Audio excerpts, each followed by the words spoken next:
أعوذ بالله من الشيطان الرجيم. بسم الله الرحمن الرحيم. واللاتي تخافون نشوزهن فعظوهن واهجروهن في المضاجع واضربوهن فإن أطعنكم فلا تبغوا عليهن سبيلا إن الله كان عليا كبيرا. واللاتی زنانا تخافون چتاس یریگے نشوزهن ددیدنا فرمانینا فعظوهن پستاسو نصیحتو کے دیتا وحجروهن او تاسو جدا کے دیلرا فی المضاجع پبسترو ددی کی وَاضْرِبُوهُنَّ او تاسو اوه دی لرا فإن اطعنکم پس کچر دی تابداری وکلستاسو فلا تبغو پس تاسو ملٹوے علیہن پدی باندے سبیلا سلارا ان اللہ بیشک اللہ تعالی کان دے علیا برتر کبیرا ڈیرلوے. آیت مبارکہ پاولے سکے بیان شو چې الله تعالی نارینو ته په زنانو باندې فوقیت او مرتبه او چتوالی ورکړی دی او د هغې وجوهات بیان شو چې الله تعالی نارینه له څه صفات ورکړي دي چې هغه صفات په زنانه کې نشته دی. او دویم دا چې نارینه ذمهوارۍ سیوا دي د زنانه خرچه نان و نفقه رهایش علاج معالجه په نارینه باندې دی. مہر نارینه ورکی زنانه ته، لہذا زنانه به د نارینه اطاعت بکی، فرمان برداری بکی. دې د زنانو درې صفتونه بیان کړو چې کومې بیبیانې نیکانې وي، دینداره وي او دارنګې هغې د خپل خاوند تابعداري کوونکې وي او دارنګې د مال او د جان او د عزت او د ابرو حفاظت کوونکې وي. نو مطلب دا بیبیانې بهترینې دي. قرآن کریم داونه وی چې کومه زنانه خوبصورت ده، قد و قامت برابر دی، رنگ روغن برابر دی، خاندان یې اوچت دی، نسب یې اوچت دی. دغه خبرو ذکر ونه کو. د زنانو د بهتروالي درې خبرې چې په دې کې دینداری وي، اخلاق یې سم وي، شرافت یې پکې، حیا یې پکې، د الله تعالی تابعدار او فرمان بردار وي، چې په زنانو کې دینداری دی غالب وي.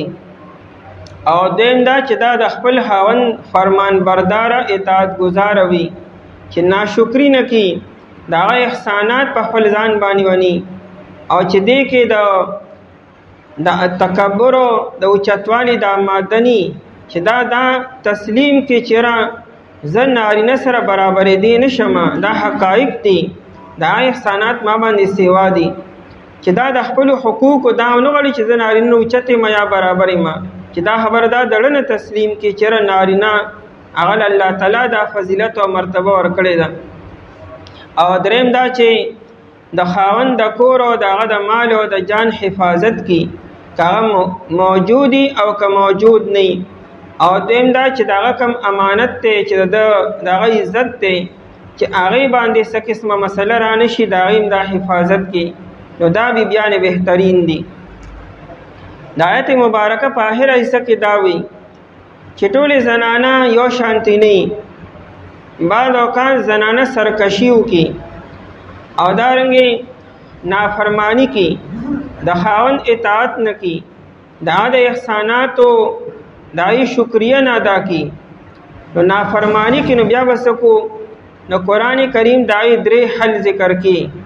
لومبه به خاوند دې ته نصیحت به وکړي، دا به پوهه کی، دې ته به د الله حق بیان کی، د پیغمبر حق به ته بیان کی، د قرآن احکامات به ته بیان کی، چې قرآن او شریعت او د خاوند حقوق څه مقرر کړي دي په زنانه باندې، نو حقوق به ته ورمخې ته کی.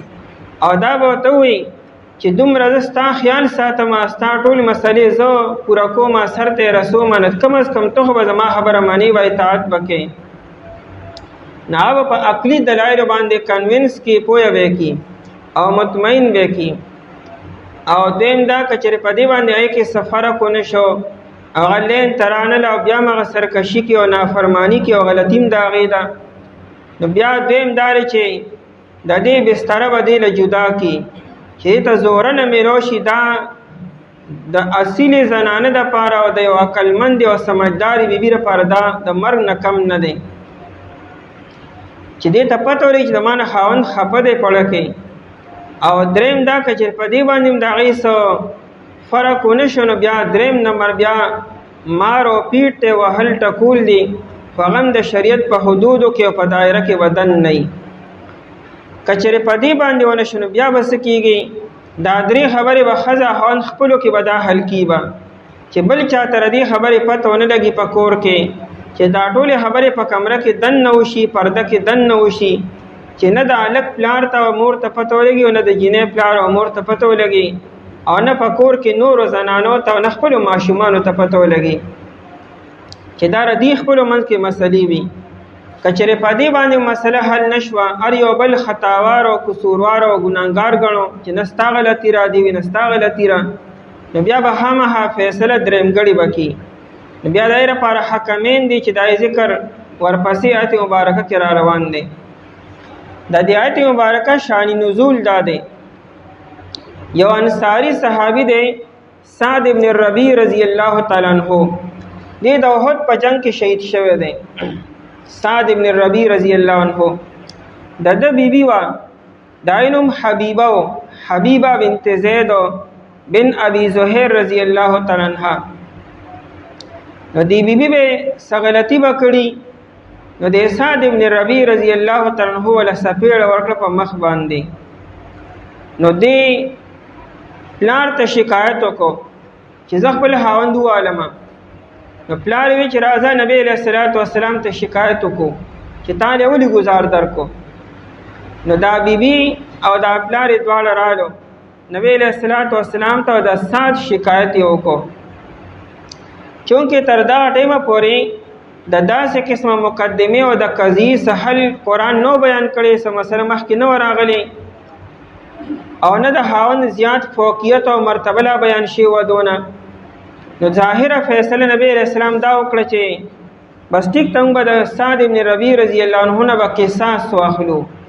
قصاص داري چې تباغله په مخ باندې سپیړه ورکي نو بس خبره برابر شي. نبی علیہ الصلوۃ والسلام دا فیصله وکړه چې ټیک تمون با دا داغه نستاره پر قصاص والو.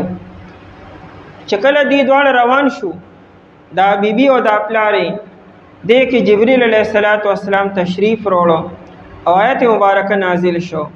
نبی علیہ الصلوۃ والسلام دا دواړه راوختلو او یې فرمایل اردنا امرا واراد الله امرا.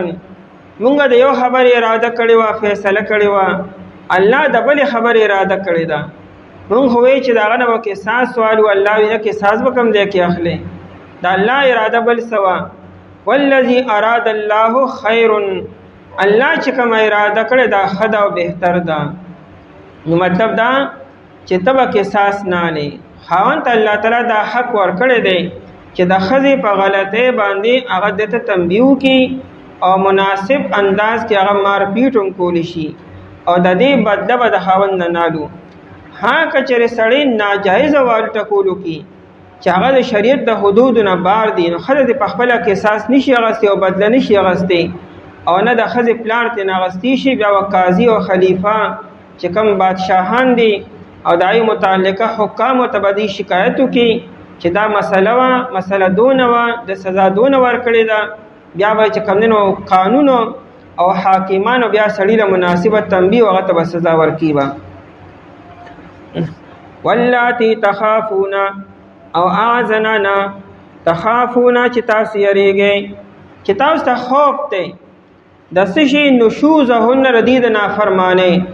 نشوز کې د پورتوالی معنا پرتره نشزت المرأه چې کله حضر پورته شي درا پورته کېدو مطلب دا دی چې دا اطاعت پریزي نافرمانی شروع کی خاوند ته جواب ورکول شروع شي دا خبره نه مني دا خبره نه صراحتا انکار کی د دې تعبیر کو په نشوز باندې. نو قران وی چې کله تاسو ته د زنانو د نافرمانی یره ده د یری مطلب دا دی چې د شورونه بیبي ډیره اطاعت گزار وا، فرمان بردار وا، خدمت گزار وا، خدمتونه به ارسه کولو. ناڅاپه د زنانه رویه بدل شوه، لهجه هغه شانتي نه ده، رویه هغه شانتي نه ده، هغه شان خدمت نه کی. د سړي سره همه خیال پیدا وي دا ولې څه چل شوی دی، تر اوسه پورې داسې رویه نه اوس رویه بدله شوې ده، لهجه تیزه شوې ده، جواب پکې پیدا شو. دی خو داسې عادت نو دا خوف او یره ده. او سړی پوهیږي کچره ما اقدام نه کو، قدم یې اوچت نه کو، نه کیدی شي مسله نورم خراب شي، دغه نورم جرأت پیدا شي. چې کله دا خوف انسان ته محسوس شو او یادا چې واقعي حقیقت کې خزه هغه نور کارونه شروع کړ، جوابونه شروع کړ، په صحاون باندې لاس اوچت کو، گزارش شروع کو، صراحتن انکار وکړ، بیا خوف نه بیا خو یقین دی. بیا بس کې سړی نفعذوهن دا سړی باور دي ته نصیحت به وکي، دا په سازگار ماحول کې، په جذباتو کې نه، چې نه دا په جذباتو کې نه دی په خپل په جذباتو کې وي. ځکه جذباتو کې په غوسه کې سم خبرم خرابېږي، ته به سم خبره کې لهجه به د همه تیزه سخت وي، نه خبره به اثر نه کی.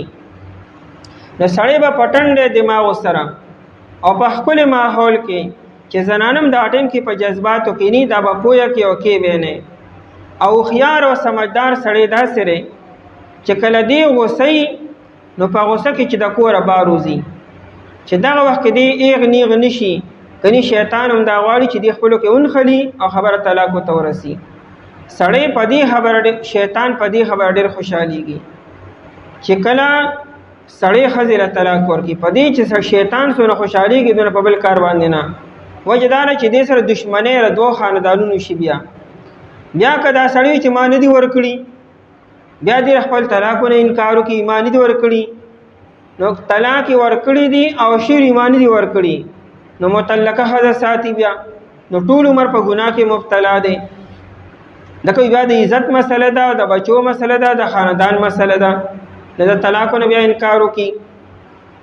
او یا بیا ګرځي چې چته داسې یو فتوا ماته ملو شي، داسې یو دنیادار او بازاري فتوا ماته ملو چې د ما کار بسو چې بد مفتی د خلې نه وي چې بس هاو ستاره پر حلال ده.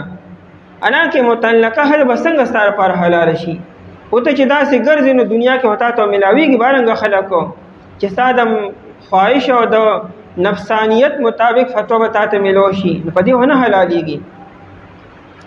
نو شیطان په دې خبره خوشاليږي.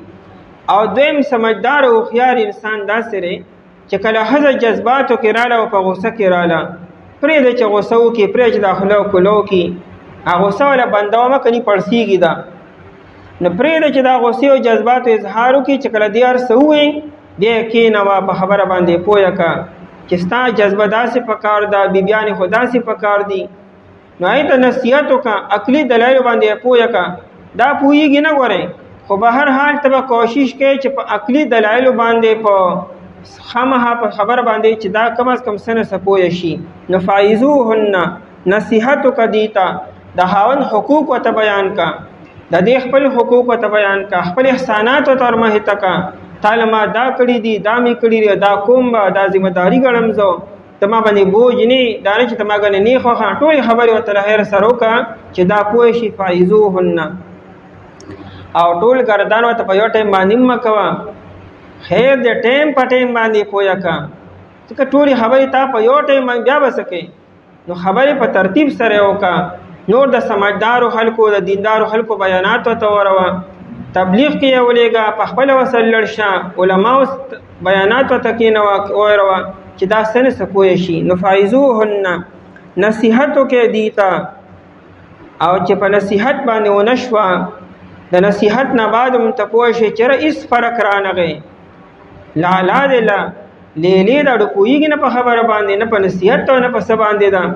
بیا دیم نمبر کې وهجروهن فی المضاجع، هجران جدا کول توي، بیا د دې بسترې سکه جدا کې وهجروهن جدا کې تاسو دی لره فی المضاجع. مضاجع جمع د مضجع ده، د ملاستی زیتوي کټ او بسترې توي، نو بیا کټ او بستر ول جدا کا. او قران کریم مضاجع وي، دی ونه چې د کمرې نه بار کا، او نه دا وی چې د کورې بار کا، او نه دا وی چې پلار کرے ولېګا. زمونږه غټه غلطی دار چې زمونږه لومبني آپشن بستر برکه والا پړنی ورزه کوړتا. زمونږه لومبني خبره دای قرآن وینا لومبه نصیحت او پوهه کا پارس باندې بیا ته وګوره چې سفر کراغه او کنه د سوچ او د سمج مکوله ورکا، منفی مثبت پهلو خبره ته ټوله وکا، او داینه بعد بیا دا وکا چې دا غي بستر جدا کا، کټ ولا په کمره کې جدا کا. نو کدی کې عقل او سمجھداری پکې وي او په سبانی پوئږي، نو په دې باندې ودی کې کم از کم ادب پیدا شي. نو وهجرهن فی المضاجع، او جدا کې تاسو دی لرا په بسترو د دې کې په زینو د ملاست د دې کې. یو صحابي د نبی علیہ الصلوۃ والسلام نه تاسو کو وی ما حق زوجة احدنا علیه، وی زمونږ په بیبیانو کې په موږ باندې څه حق دی، د یو بیبي حق په ما باندې څه دی چې هغه ورکما. صحابو کې دا غټ صفتو چې خپل حق تاسو به نو کې ما حق په د باندې څه دی، دا به نه وي وی ما باندې د پلانکی څه حق دی چې زه ورکما. کله چې د حقوقو د ادایګۍ سوچ شروع شنو بیا مینه او محبت پیدا کیږي، او کله چې د حقوقو د اغستو سوچ شروع شي نو نفرتونه پیدا کیږي. با نن دنیا کې چې کورونه کې دا نظام تباہ او برباد دی او پبلکو مورسو ار یو سړی خپل حق غواړي، اسلامي خپل حق پریزه د بل حق ورکا. نو صحابي تپوس کې چې ما باندې ما د بیبي څه حق ته چاغه ورکما. نو نبی علیہ الصلوۃ والسلام تو فرمایلو وی ان تطعمها اذا اطعمت، چې کله په خپل خوراکه پای باندې کوا. نو په خپل هر سړی خوراکي دا هونه چې نار نه ورسیږي، درې ټیمه خوراک ته په خپل کې نو دا غي د خوراکم خیال ساته، هغه لم دک شانت خپل خوراک ورکوا. یو سړی چې په دینیت باندې کور ته خرچه وړي چې دا صدقه ده او بهترین صدقه ده، او د پردي انسان سره د صدقې نه زیات بهتر ده چې خپل بیبي لور کدا صدقه بهترین ده. چې کله انسان په دې جذبه او په دې نیت کور ته ځي او چاغوي چې ګلدینه غړي خلاص شوی دي خجرو بړم کړه، دا څه خبره ده بیا خلاص کړو سکوي وسره اړوي که سکوي وسره چې ستاګل دا جذباتي سب کور کې برکت راشي.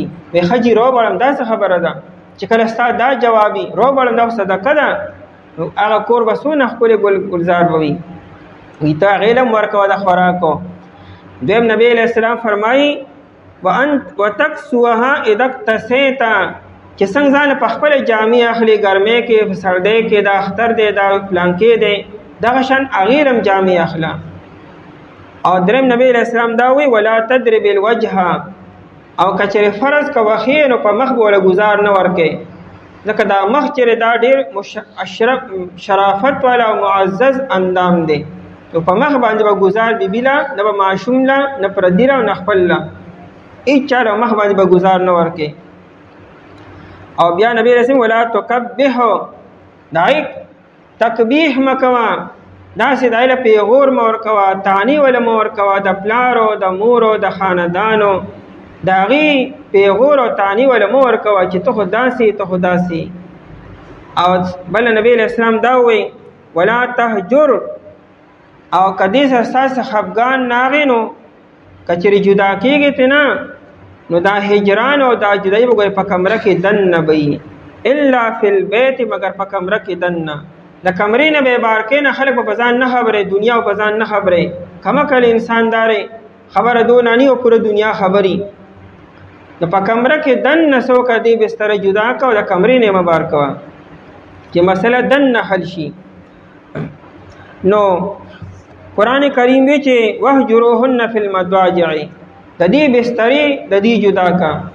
دا نبی رسول الله والسلام فرمای دا الله تعالی وی کچره پدی باندې مونشوا س عقل فکرانه بلکې خو خوشاله و بستر را کاغله. نو بیا ودربوهن، دریم نمبردار چې دی اوه تاسو دی لرا ضرب وهلو توي. نو بیا وهل ظاهري آپشن دی، دا اخیری دی، دا لمنی دو به اختیارې با. نو ودربوهن تاسو اوه دی لرا. وهل مبارک قران کریم سو وضاحت نکو چې سونه وهل بکې الله تعالی انسان له عقل ورکړی دی. انسان به خپلې بیبي ته وګوري، د هغه وګوري چې دا څونه سینسټیو ده، دې کې څونه سنجیدګي ده. بعضې بیبیانې دا چې صرف سترګې روباسي د هغې لپاره مرګ وي، هغې لپاره دا د والو نه غټ سزا وي. بعضې بیبي ده چې صرف خوله بنده کړي، دا هغې لپاره مرګ دی. بعضې داسې چې کم از کم سړی ځان خاموش کړي، بعضې داسې چې کم از کم په خوله واته څه ووایي چې دا دې ولې وکړو، هغې لپاره دا ولې وکړو خبره د لپاره دا مرګ دی. بعضې داسې بیبیانې وي چې ته به هماغه سخته خبره به ورته کوې، باید چې په لاس به ولې ګزار ورکوې به. نو چونکې قرآن کریم د زمانې د خلکو د رویو خلیان ساتي، ځکه یو حد مقرر چې دا کوئ د کار چا لپاره خپل خپل قانون دی، هر چا خپل خپل رویه وکړي. د سړی به کم از کم ګوري به چې ما د دې وخت کې کم آپشن اختیارول پکار دي. دغه چې مسله خو کور خو آباد ساتل دي که نه، څه انتقام جذبه خو پکار نه ده. نو چې دا انتقام جذبه ني او د کور د سمولو د آبادولو اراده یي، بیا سړی به خامخا سوچ کړي چې ما له څه کول پکار دي. قرآن کریم چې کومې خبرې کې دا د انسانانو کې د زناورو قوانین قرآن نه بیاني. اوس که یو سړی دی په وړې خبرو منی ګزارو، نو دا خو زناور دی، نو بس کی به نو بس قانون بیان کوي. فین وضربوهن، تاسو ووهئ دې لره، او چې وهل کوئ نو مناسب به کوئ. داسې ځوانان او داسې سړو باندې به څه کوئ چې ښه دی چې دې کور ته را نه شي، نو ښه به چې هغه دا دعا کوي چې خدای چې دا ګاډي لاندې دام لا ځان ته سړی وي چې ستا نه ښه ده دې اور کې ناسته را، کم از کم تم داسې کم از کم کوه ستا کور کې تا سره ناسته را، د هغې د جذباتو د هغې د کم از کم خیال ساته. هغه دې هم داسې نه کوي، تم داسې مه کوه، خو مناسب انداز کې. نو وضربوهن، تاسو ووهئ دې لره. نبی علیہ السلام ته بیبیانو شکایت وکړو چیرې چې دا سړی وال ټکول ډیر کی.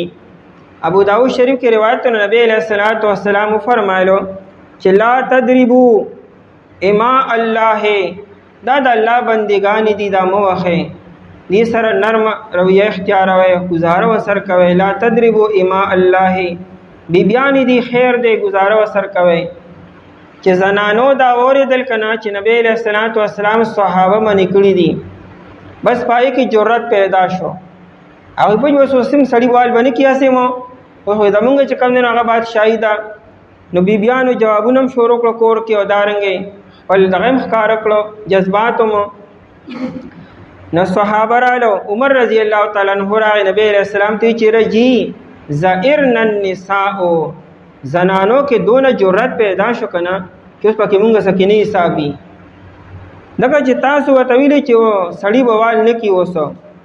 نو ای زائرن النساء علی ازواجهن، یا نبی علیہ السلام ناریز چې زه خیر دې ټیک تا زوال ټکول خیر دې کوي کچر په خبر نه پويږي. پس صحابو لرګي تلاش کو، چونکه بیا په لرګي کې هو دو. نو بیبیان بیا نبی علیہ السلام له نشو راتلی، ناغیراله د نبی علیہ السلام بیبیانو ته وې چې دا سړی پوهه کې وته وایي چې تا خدا سي کلی چوٹ ور کړی دی خو لګیا دی اوسو. نو کم از کم توای چې مناسب انداز کې نبی علیہ السلام فرمایلو لقد طاف بآل بیت محمد نساء کثیر. صحابه دې را دلته کوړه بیبیان ډېر راغلي او هغه شکایتونه ډېر زیات وکړو تاسو بارکه. نو داسې کوي کنه چې کم خلق وال ټکول کې دا بهترین خلق نه دی، مطلب کچری گزاره کوي او معافی تلافی کوي دا خبره ده. او په لیس اولایک بخیارکم، دا کم سړی چې وال ټکول کې دا خلق نه دی، غوره خلق نه دی. نو مطلب څه شو، کوشش کوي چې بس خبره رفع د فکه خیر د فزانی تیروي، گزاره به سړی خامخا کې سبا کې ګناګار دی، قبل توه ویل دی، قبول کړي میوا قبول کړي دیدا دی ویل دا، بس تر قیامت پورې قبول ساته نو گزاره به کوي. نبی علیہ السلام بیا صحابو ته وی چې خیر دی.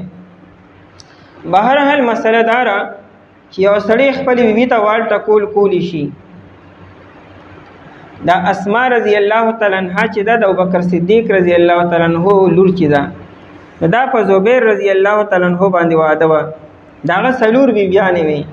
نو دا وی کله چې زبیر رضی الله تعالی عنہ په غوسه شو کنه نو بکور کې یو سټینډ د لرګي سټینډ آی باندې بدی جامع چولې او کم از کم سامان مامان پر پاسه دا خو مضبوط سټینډ ده کدا کمزوري ني عربی کو ته مشجب وایي بس خو چې بغوسه شر مشجب ته لاس کو نو خو چې کومه ته بغوسه ني الهغه به پرې خو دا چاغه به په مات کو نه ویل لاس مات کړو دونه والی و دا سه صحابم خیر دی وو بهر حال دا خپل یو عملو خو روایتو کې چې کوم دوال ټکول ذکر راغلی دی نو دا دی چې په مخ باندې به نه واخي په سر باندې به نه واخي نازک اندامونو باندې به گزار نه کې او دارنګه داسې گزار باندې کې چې اډوکی مات شي داسې گزار باندې کې چې زخم پیدا شي داغ جوړ شي او یا سرمن چې کوم نو کټ شي داسې گزار باندې کې مناسب انداز کې نو وخت کې ابن عباس رضی الله تعالی عنہ په مسواک باندې به واخي و مسواکم په نیغو به نه وي چې پوری را پوری تواسي د مسواک برابر نه په مسواک سره سړی نمرې او نه داو جوړیږي او نه اډو کې ماتيږي په مسواک باندې یا د مسواک په شانته او نه لیکلی لري ابن عاشور لیکلی دي بلکې تفسیر کبیر لیکلی دي هغه وی چې نه پر رومال باندې به وخی دا رومال چې کله پوس او نرمي دا به وای چې شابه یو څو گزار نور عمره رومال نه ډبلې نه جوړې چې کني توراتوي کې بلکې په ساده رومال باندې به وخی اصل کې مفسرین حضرات د اصیل زنانو ذکر کی چې هغه اصیل وی نه پدی گزاروم خپکیږي او چې هغه بالکل نوی بیا خو په لختم دای پروا نشته دي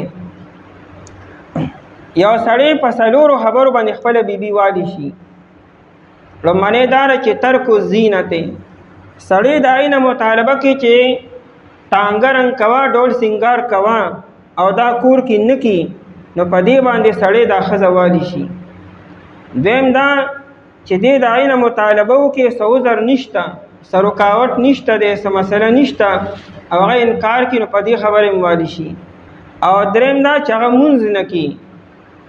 مونږ نکی او یا په غسل کې اوسېږي همیشه نو پدی باندې موالی شي او سرورم دا چې کوسه گشت ده د کور بار غزي څنګه چې سړی باو دام د کور نه بار وتی ساره مانو ینه د سړی د اجازه نه بغیر دار کور بار ګرځي سړی منی کیو دا بیان بار ګرځي په دې باندې سړی والی شي فرمایي چې وضربوهن تاسو خیدی لرا فین اطعنکم پس کچې دې تابعداریو کې تاسو ان هغه په دیوالو باندې یا په نصیحت باندې او یا په بسترې جدا کول باندې اپوه شو او سرکشی پرې خو دا تابعداري شروع کړه نو فلا تبغوا پس تاسو ملټوي علیهن په دی باندې سبیل السلارا هغه زړی خبرې لکه د وسه پړه کې مساته انتقامونه ماخله چې تو ته باندې جوړه وال ټکول شروع کې بس خبره معافي تلافي وکي ان الله بشک الله تعالی چې دی کان دی علین برتر ډیر اوچته مرتبه والده کبیرن ډیر لوی دی مطلب دا دی چې ټیک ته الله تعالی اختیار درکړي په دنیا کې په دې زنانه باندې اته څوک تاسو سم نشي کولی او ته بانی جوړه وال ټکول کې لیکن الله جل شانه وګوري کنه غستا د پاسه ستانه اوچت دی طاقتورم دی علم ولم دی هغه هو کم از کم ای تاسو په سبا قیامت کې وکی کنه او هغه بیبیانی چې تاسو یریږئ د نه فرمانه د دینه پس تاسو نصیحت وکړئ دیتا او جدا کې تاسو لره په بسترو دی کې او وه تاسو دی لره پس کچری دی تابعداریو کې تاسو پس تاسو ملټوي په دی باندې سلاره بشک الله تعالی چې دی مرتبه والے ډېر لوی دی